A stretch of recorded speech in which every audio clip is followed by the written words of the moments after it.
Welcome back to Daily Persuasion. I'm Joshua Lisec, your host. I'm the New York Times bestselling author and co-author, as well as the ghostwriter of more than 95 books, all sorts of nonfiction topics, and a professional certified hypnotist. It's through this unique professional lens I teach you how to influence the VIPs of your life and career. One thing I like to regularly do on this show is pull from user-generated content, as I've shared with you many times. The latest that popped off was a post I did called Why Liberals Are Like Children, featuring an analysis on culture from Mike Cernovich, the independent journalist. And there is a comment from an anonymous character that I wanted to read to you. It goes like this. One thing people forget about Jonathan Haidt's work. Now, Jonathan Haidt is the author of The Righteous Mind, and he famously gave the viral TED Talk. Those are still around, by the way, somehow magically. The talk was called The Moral Roots of Liberals and Conservatives. And in it, he talked about how the liberal values prevention and mitigation of unfairness and hurt. Now, the problem with both of those is that it's pathological. Pathos, meaning touchy-feelies, meaning subjective, not objective. Conservatives believe in objective decision-making, objective measurable outcomes, systems, not dreams. Conservatives tend to be the builders and maintainers of society. Liberals tend to be the sort of people who could come up with zany visions that conservatives can actually build, sustain, and protect. And all those who are suffering in the midst of progress, liberals are paying attention to as well. There's nothing bad about liberalism per se. In fact, it was during the Industrial Revolution that more liberal-minded people, that is, those who took the concerns of the downtrodden, who were being unfairly treated, who were literally being hurt, in many cases, orphans and children, disenfranchised women, and so forth. We have, in Western civilization now, an ethos, depending on how nerdy you want to get. We believe it is important to take care of those who can't take care of themselves. And so there is a place for liberalism, but there is also a place where liberalism does not make sense. All that in mind, that's the context for this comment. Let's go right back to it.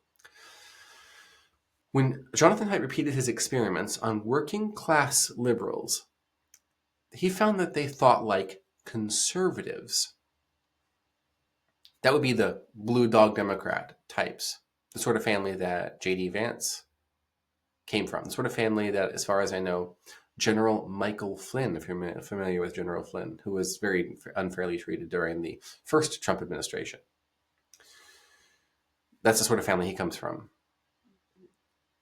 Ironically, not really working class, but sort of working class values of the Kennedy dynasty during the 1960s and prior. Not so much today, but they certainly aligned with working class Catholic values, which are often shared in the working class amongst other Catholic families in urban and rural areas as well. Let's continue. It was only in college-educated liberals that Haidt got the famously bizarre results, like telescopic empathy. That's where you hyper zoom in on feeling really, really, really, really, really, really bad about a really, really, really, really, really, really, really tiny subset of people. Does that sound like this obsession with LGBTQIA plus rights being eroded under the Trump administration? That all this fear-mongering is being done about? Perfect. But specifically, the transgender and transsexual individuals that are a teeny, teeny, teeny, teeny, tiny group population size, but they care a lot about that really small group, far above and beyond any actual persecution that they're being faced. That's a telescopic empathy of the college-educated liberal. And they have a complete absence of loyalty and dignity.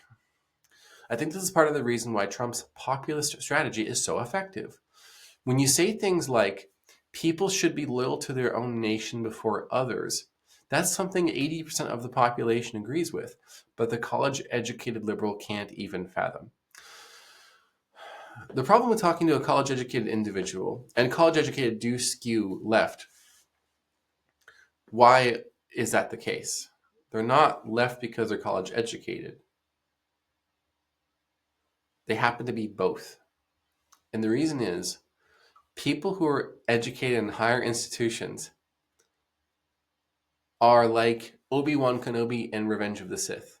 That scene when he, Anakin, Chancellor Palpatine, they're escaping on board General Grievous's ship, and they're captured. And Obi-Wan says to Anakin and the Chancellor, "How could this happen? We're smarter than this."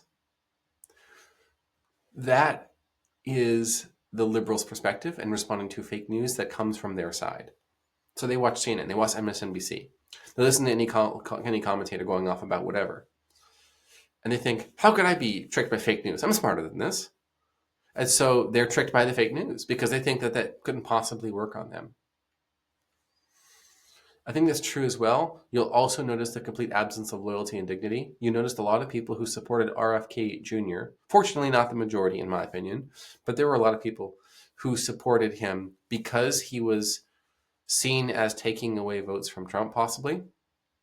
And as soon as he joined Trump, as passionate as they were about supporting RFK, they immediately switched over to Kamala. Fortunately not the majority, but there were a number of supporters, significant percentage points of his supporters, who immediately broke with everything positive they had had to say about RFK because they had a complete absence of loyalty and dignity.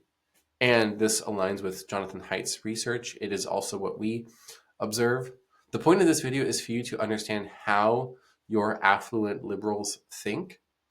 And whether or not you want to engage with them is up to you. But if you do, you need to know how they think.